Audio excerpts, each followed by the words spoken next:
Welcome to Easy Email Marketing.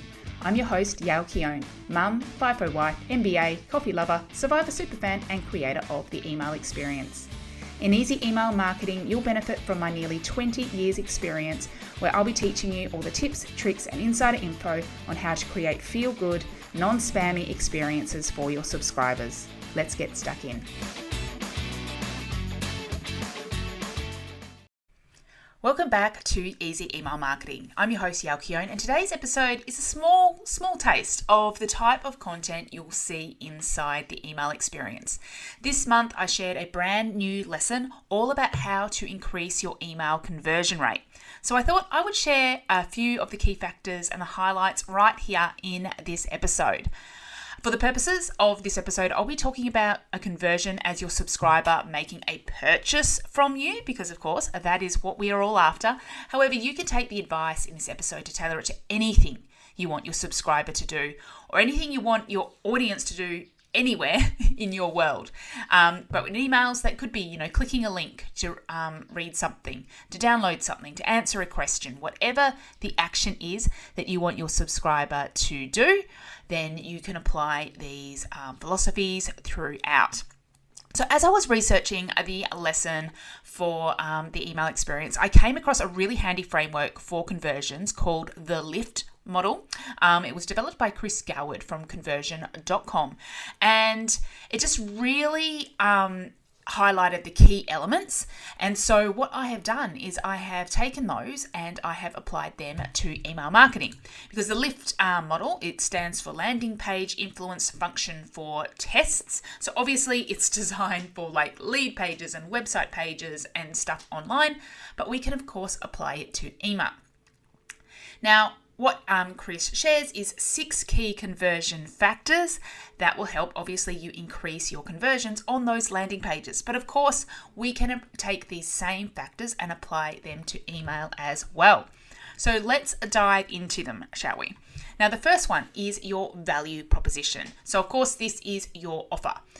Are you presenting a compelling offer, or are you just being generic and asking someone to book a strategy call? We need to make sure the value of what you are offering is super obvious, that you are distinguishing yourself from the competition, that you aren't being generic, and that basically your value, your proposition is must have, that it's irresistible, they want it, and they want it now. So of course, your offer plays a key factor into how well it will convert.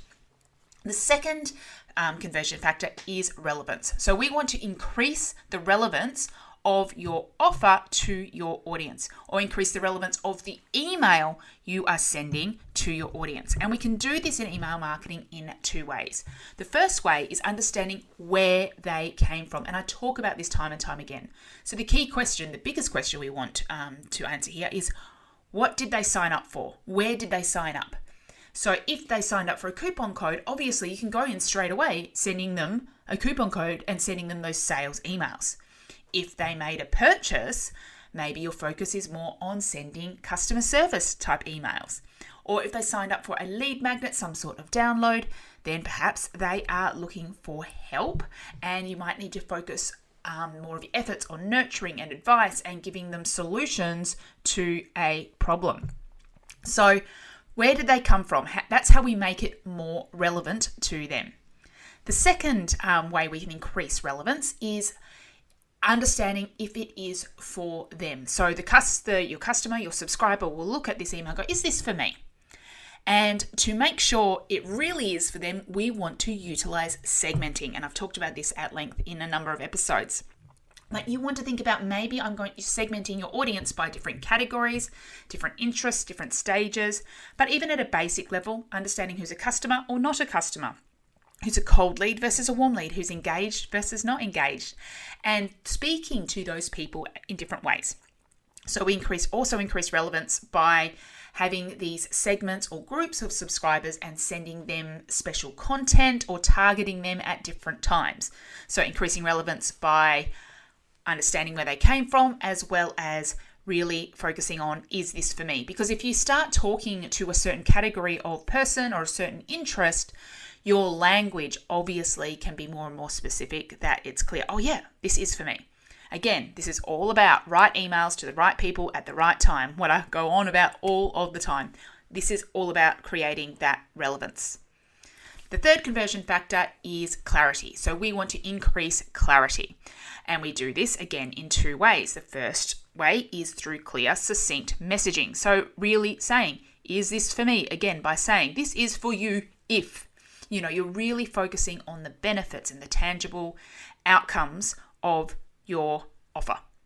A second way we can increase clarity is just making the emails really simple, really scannable, really easy to read so they get that impression straight away. So lots of white space, just making it really, really nice to read. So increasing clarity. The fourth conversion factor is what propels the offer. This is what gets it really going, and that is urgency. So this is all about asking that question, why now? Why should I take action on this right now? And there are two types of urgency, right? There's internal urgency, which is like things that come from your subscriber themselves. So these things that have like a date associated with it, like my due date, I'm about, to give birth is such and such a date. So I had to have certain things sorted out. Or my coffee machine is broken. I need to get a new one instantly. So this is internal urgency. But we can actually help increase internal urgency over time through our messaging by helping people see why what you offer or, the outcome, the solution, the benefit, why it should be a priority for them. So this could be through educational content. This could be through, seeing stories. It could be inspirational stuff. It could be appealing to their emotions. But we can increase the urgency and the importance, this internal urgency, through great emails. Of course, then we've got external urgency. And so this is external to your subscriber. And so these are things like giving deadlines around offers, different discounts, different free shipping, or also having like limited availability, limited spots, etc. So obviously they are really easy to kind of do within your campaigns. Like you run a sales promotion, you say for 48 hours, we've got 20% off. Or I'm now opening spots, but I've only got 10 available.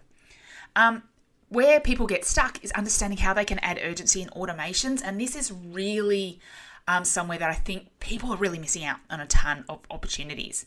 So if you're using Klaviyo and Shopify, for example, you can actually create expiring coupons that you put in your automations. So you can create legitimately urgency within your automations. For other things you could do, use countdown timers using things like Deadline Funnel. But if you can't even afford those tools, you can look at other ways of adding urgency to your automations, doing things like, tagging at different stages to identify if they qualify for a bonus.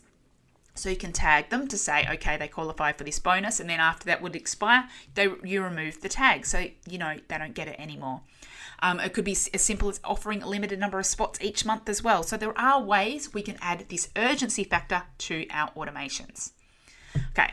Now, number 5 is anxiety. And of course, this is one of the factors we want to reduce. We want to reduce the anxiety about the purchase. We want to provide peace of mind. So this comes through answering frequently asked questions without them having to go and look for answers, making it really obvious and clarifying, again, things for them. But also offering peace of mind through things like risk reversal stuff. So sharing what your refund policies are. Or also offering social proof, so testimonials, reviews, all of those things can help reduce anxiety around a purchase. And we can just add these layers to our emails really, really simply by adding some like little icons or graphics that talk about these policies, or just include your reviews at the bottom of your emails and testimonials. And it's just this extra layer of information. And the final and maybe one that I see a lot of people fall out on, the final conversion factor is distraction. So we want to reduce our distraction again. So this comes back to those scannable emails, but we also want to make sure we make our call to action, whatever it is we want our subscribers to do, making it really obvious. So using those buttons, using colored text and underlines, and focusing on one action per email. Don't distract with having 3 articles, 3 blog posts, a quote, something else, focus on one thing per email.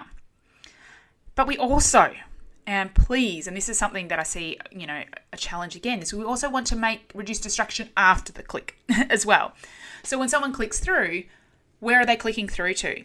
We want to get them to purchase as soon as possible. If you get them to have to fill out a form with a ton of different things, or if they have to click through multiple pages, or they have to apply to work with you and wait for a manual invoice, there's so many opportunities for your customer to drop off.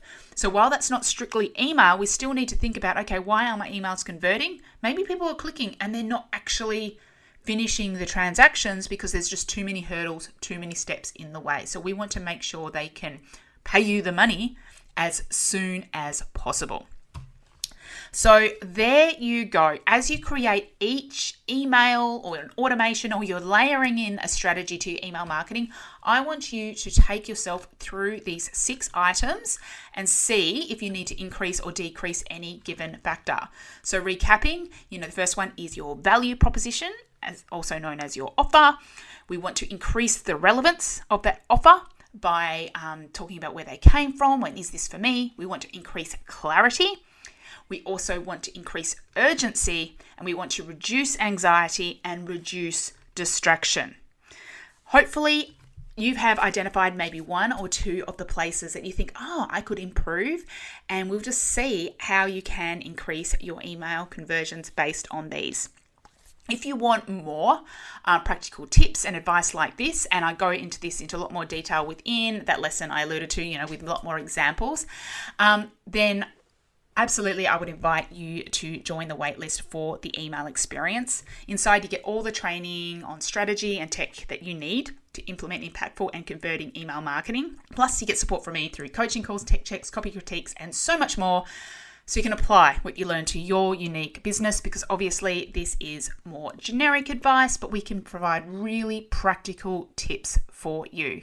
So you can learn more and get on the waitlist at yaelkeown.com/experience. Thank you so much for joining me today. I would love to hear from you about what you've enjoyed from this episode or what you want to know more about. Please let me know over on Instagram. I'm at yaelkeown, and I'll see you in the next episode. Thank you for listening to Easy Email Marketing. It's an absolute honor that you chose to listen. If you love this episode, then it would mean the world to me if you could leave a review so that others can find this podcast and make their email marketing easy too. Finally, make sure to subscribe so that you don't miss a thing. Until next time, have an awesome day and make sure to keep showing up and serving in those inboxes.